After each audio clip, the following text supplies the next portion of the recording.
Olá, graça e paz em nome de Jesus. Estamos no 229º dia do projeto Conheça a Sua Bíblia. Sigamos com perseverança até o final.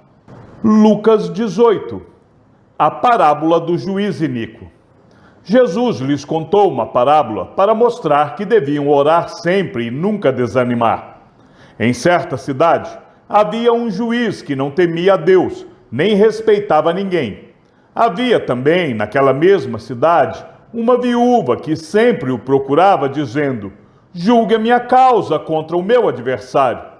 Por algum tempo, ele não a quis atender, mas depois pensou assim: é bem verdade que eu não temo a Deus, nem respeito ninguém. Porém, como esta viúva fica me incomodando, vou julgar a sua causa, para não acontecer que, por fim, venha a molestar-me. Então o Senhor disse: ouçam bem o que diz este juiz iníquo. Será que Deus não fará justiça aos seus escolhidos, que a Ele clamam dia e noite, embora pareça demorado em defendê-los? Digo a vocês que, depressa, lhes fará justiça. Contudo, quando o Filho do Homem vier, será que ainda encontrará fé sobre a terra? A parábola do fariseu e do publicano. Jesus também contou esta parábola para alguns que confiavam em si mesmos por se considerarem justos e desprezavam os outros. Dois homens foram ao templo para orar. Um era fariseu e o outro era publicano. O fariseu ficou em pé e orava de si para si mesmo desta forma: ó Deus, graças te dou, porque não sou como os demais homens, roubadores, injustos e adúlteros, nem ainda como este publicano. Jejuo 2 vezes por semana e dou o dízimo de tudo quanto ganho. O publicano, estando em pé, longe, nem mesmo ousava levantar os olhos para o céu, mas batia no peito, dizendo: ó Deus, tem pena de mim, que sou pecador. Digo a vocês que este desceu justificado para sua casa, e não aquele, porque todo o que se exalta será humilhado, mas o que se humilha será exaltado. Jesus abençoa as crianças.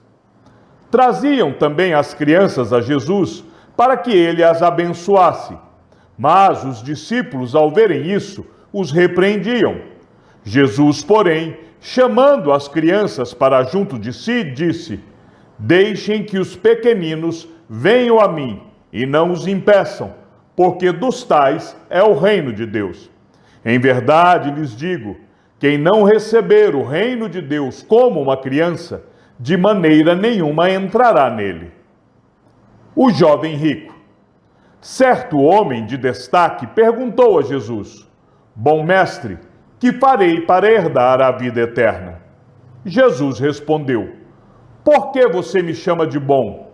Ninguém é bom a não ser um, que é Deus. Você conhece os mandamentos? Não cometa adultério, não mate, não furte, não dê falso testemunho, honre o seu pai e a sua mãe. Então o homem disse: tudo isso tenho observado desde a minha juventude. Ouvindo isto, Jesus lhe disse: uma coisa ainda falta a você. Venda tudo o que tem, dê o dinheiro aos pobres, e você terá um tesouro nos céus. Depois venha e siga-me. Mas, ouvindo ele estas palavras, ficou muito triste, porque era riquíssimo. O perigo das riquezas. Jesus, vendo-o assim triste, disse: como é difícil para os que têm riquezas entrar no reino de Deus. Porque é mais fácil um camelo passar pelo fundo de uma agulha do que um rico entrar no reino de Deus. Os que o ouviram isto perguntaram: sendo assim, quem pode ser salvo? Mas Jesus respondeu: o que é impossível para o ser humano é possível para Deus. Então Pedro disse: eis que nós deixamos nossa casa e seguimos o Senhor. Jesus lhes respondeu: Em verdade lhes digo que não há ninguém que tenha deixado casa, mulher, irmãos, pais ou filhos por causa do reino de Deus, que não receba no presente muitas vezes mais, e no mundo por vir receberá a vida eterna. Jesus, outra vez, prediz sua morte e ressurreição. Chamando os 12 para um lado, Jesus lhes disse: Eis que subimos para Jerusalém, onde se cumprirá tudo o que está escrito por meio dos profetas a respeito do Filho do Homem. Ele será entregue aos gentios, que vão zombar dele, insultá-lo e cuspir nele. Depois de açoitá-lo, eles o matarão, mas ao terceiro dia ressuscitará. Eles, porém, não entenderam nada disso. O significado dessas palavras lhes era encoberto, e eles não sabiam do que Jesus estava falando. A cura do cego de Jericó. Aconteceu que, quando Jesus se aproximava de Jericó, um cego estava sentado à beira do caminho, pedindo esmolas, e ouvindo o barulho da multidão que passava, perguntou o que era aquilo. Anunciaram-lhe que Jesus, o Nazareno, estava passando. Então ele gritou: Jesus, filho de Davi, tenha compaixão de mim. E os que iam na frente o repreendiam para que se calasse. Mas ele gritava cada vez mais: Filho de Davi, tenha compaixão de mim. Jesus parou e mandou que trouxessem o cego. E tendo ele chegado, Jesus perguntou: O que você quer que eu lhe faça? Ele respondeu: Senhor, que eu possa ver de novo. Jesus lhe disse: Pois então veja, a sua fé salvou você. Imediatamente ele passou a ver de novo e seguia Jesus, glorificando a Deus. Também todo o povo, vendo isto, dava louvores a Deus. Lucas 19. Zaqueu, o publicano.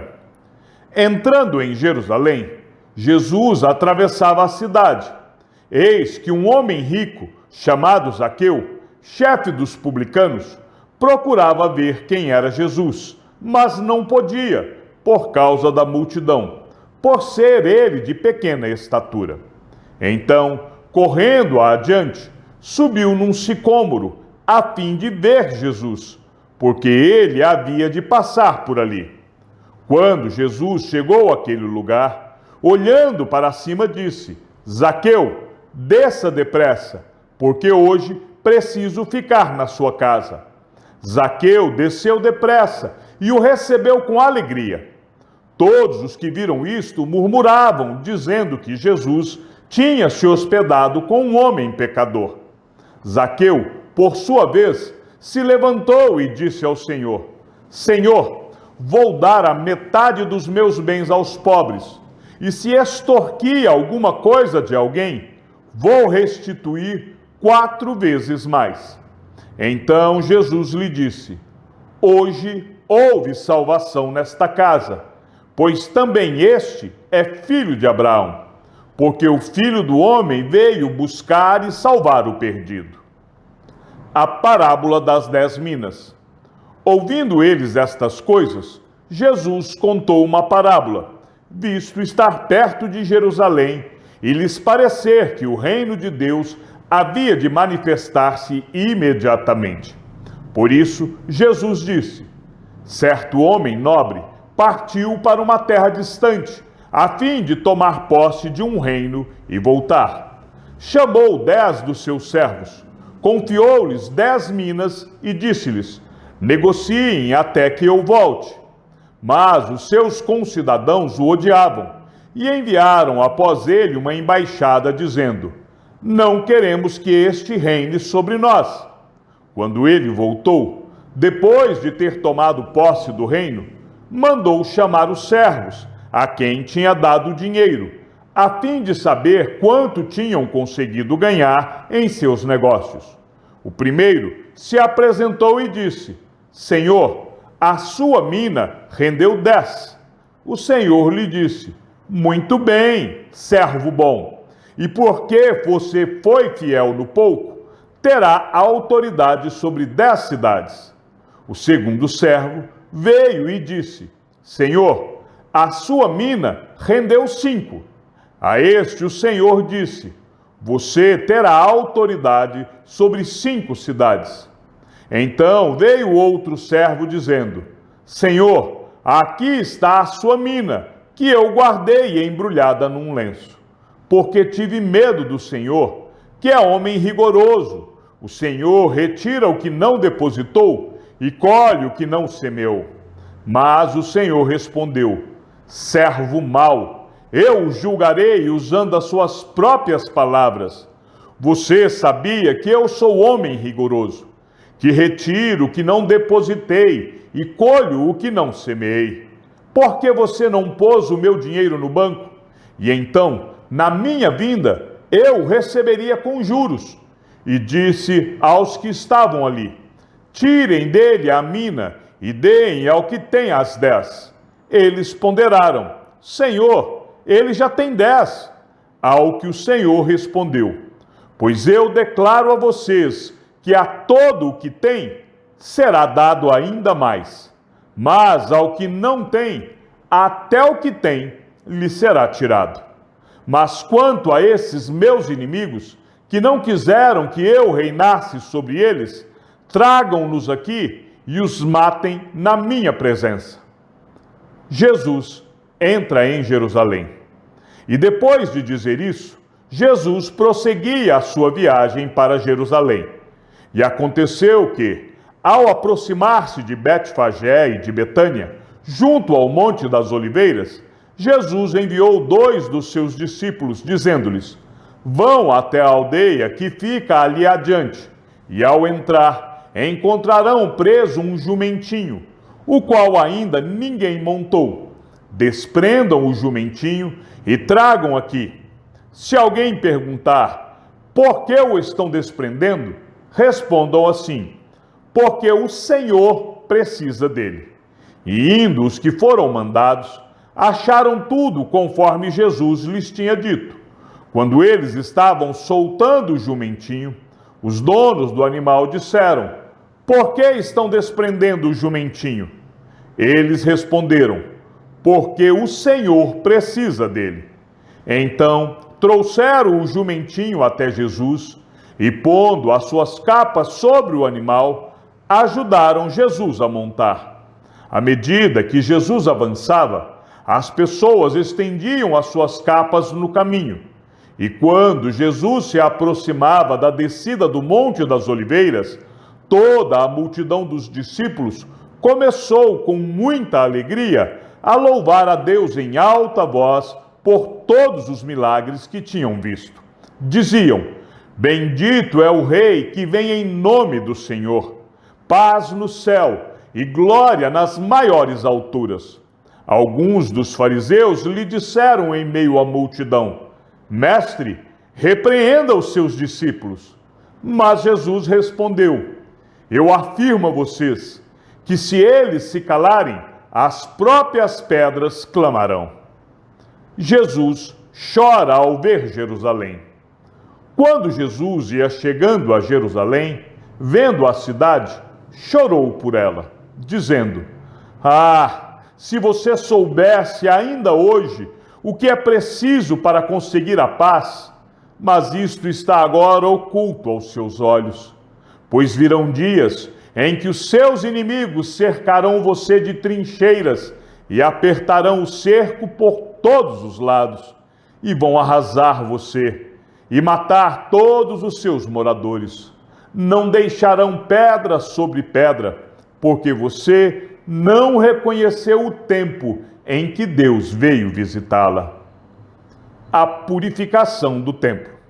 Depois, entrando no templo, Jesus começou a expulsar os que ali vendiam, dizendo-lhes: está escrito, a minha casa será casa de oração, mas vocês fizeram dela um covil de salteadores.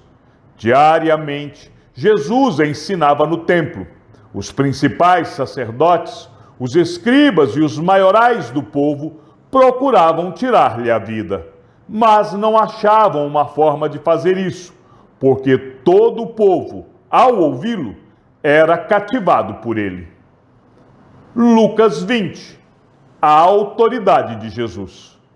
Aconteceu que, num daqueles dias, estando Jesus a ensinar o povo no templo e a evangelizar, chegaram os principais sacerdotes e os escribas, juntamente com os anciãos, e lhe perguntaram: diga-nos, com que autoridade você faz estas coisas?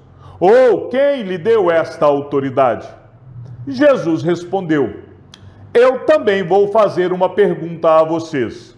Digam, o batismo de João era do céu ou dos homens? Então discutiram entre si. Se dissermos do céu, ele dirá: por que não acreditaram nele? Mas se dissermos dos homens, o povo todo nos apedrejará, porque está convicto de que João era profeta. Por fim, responderam que não sabiam de onde era. E Jesus lhes disse: então eu também não lhes digo com que autoridade faço estas coisas. A parábola dos lavradores maus. A seguir, Jesus passou a contar ao povo esta parábola. Certo homem plantou uma vinha, arrendou-a para uns lavradores e ausentou-se do país por prazo considerável. No devido tempo, mandou um servo aos lavradores para que lhe dessem do fruto da vinha. Mas os lavradores, depois de espancá-lo, o despacharam de mãos vazias. Em vista disso, enviou-lhes outro servo, mas também a este espancaram, e depois de insultá-lo, despacharam de mãos vazias. Mandou ainda um terceiro, também a este, depois de feri-lo, expulsaram. Então o dono da vinha disse: que farei? Enviarei o meu filho amado, talvez o respeitem. Mas, quando os lavradores viram o filho, começaram a discutir entre si: este é o herdeiro, vamos matá-lo para que a herança seja nossa. E lançando-o fora da vinha, o mataram. Que lhes fará, pois, o dono da vinha? Virá, exterminará aqueles lavradores e entregará a vinha a outros. Ao ouvir isto, disseram: que tal não aconteça? Mas Jesus, com o olhar fixo neles, disse: que quer dizer então o que está escrito? A pedra que os construtores rejeitaram, essa veio a ser a pedra angular. Todo o que cair sobre esta pedra ficará em pedaços, e aquele sobre quem ela cair ficará reduzido a pó. Naquela mesma hora, os escribas e os principais sacerdotes procuravam prender Jesus, porque entenderam que ele havia contado essa parábola contra eles, mas temiam o povo. A questão do imposto. Eles passaram a vigiar Jesus.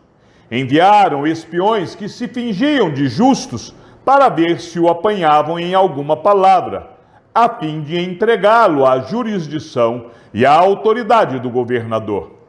Então lhe perguntaram: mestre, sabemos que o Senhor fala e ensina corretamente, e não se deixa levar pela aparência das pessoas, mas ensina o caminho de Deus segundo a verdade. É lícito pagar imposto a César ou não? Mas Jesus, percebendo a artimanha deles, respondeu: mostrem-me um denário. De quem é a figura e a inscrição? Eles responderam: de César. Então Jesus lhes disse: pois deem a César o que é de César, e a Deus o que é de Deus. Não puderam apanhá-lo em palavra alguma diante do povo, e admirados da sua resposta, calaram-se. Os saduceus e a ressurreição. Chegando alguns dos saduceus, que dizem não haver ressurreição, perguntaram a Jesus: Mestre, Moisés nos deixou escrito que se um homem casado morrer sem filhos, o irmão desse homem deve casar com a viúva e gerar descendente para o falecido. Ora, havia 7 irmãos. O primeiro casou e morreu sem filhos. O segundo e o terceiro também casaram com a viúva. E assim foi com os 7. Todos morreram sem deixar filhos. Por fim, morreu também a mulher. Portanto, na ressurreição, de qual deles a mulher será esposa? Porque os 7 casaram com ela. Jesus respondeu: os filhos deste mundo casam e se dão em casamento. Mas os que são considerados dignos de alcançar a era vindoura e a ressurreição dentre os mortos, não casam nem se dão em casamento, pois não podem mais morrer, porque são iguais aos anjos e são filhos de Deus, sendo filhos da ressurreição. E que os mortos ressuscitam, Moisés o indicou no trecho referente à sarça, quando afirma que o Senhor é o Deus de Abraão, o Deus de Isaque e o Deus de Jacó. Ora, Deus não é Deus de mortos, e sim de vivos, porque para ele todos vivem. Então, alguns dos escribas disseram: boa resposta, mestre, e não ousaram mais fazer perguntas a Jesus. O Cristo, filho de Davi. Mas Jesus lhes perguntou: como se pode dizer que o Cristo é filho de Davi? Pois o próprio Davi afirma no livro dos Salmos: disse o Senhor ao meu Senhor: sente-se à minha direita, até que eu ponha os seus inimigos por estrado dos seus pés. Portanto, Davi o chama de Senhor. Então, como ele pode ser filho de Davi? Jesus censura os escribas. Quando todo o povo estava ouvindo, Jesus disse aos seus discípulos: cuidado com os escribas, que gostam de andar com vestes talares e muito apreciam as saudações nas praças, as primeiras cadeiras nas sinagogas e os primeiros lugares nos banquetes. Eles devoram as casas das viúvas e, para o justificar, fazem longas orações. Estes sofrerão juízo muito mais severo. Chegamos ao fim da leitura de nosso 229º dia. Sigamos juntos até o final. Que o Senhor seja com o teu espírito e que a graça seja com todos os que amam sinceramente a nosso Senhor Jesus Cristo. E ao Deus único e sábio seja dada toda a glória e que a sua vida seja sempre para mais em Cristo Jesus. E não se esqueça, aquele que ouve a palavra e também a coloca em prática é bem-aventurado no que realiza. Um abraço e até amanhã, se assim o Senhor nos permitir.